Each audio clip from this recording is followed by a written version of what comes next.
Assalomualaikum aziz yurtdoshlar.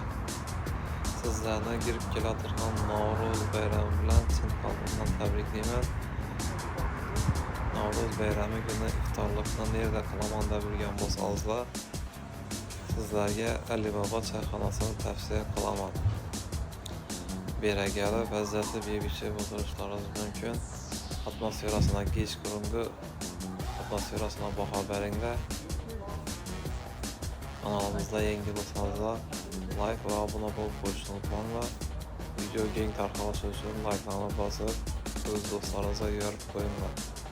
Kelinglar, sizlarni Baba choyxonasida kutamiz. Manzillarimizni bilasizlar.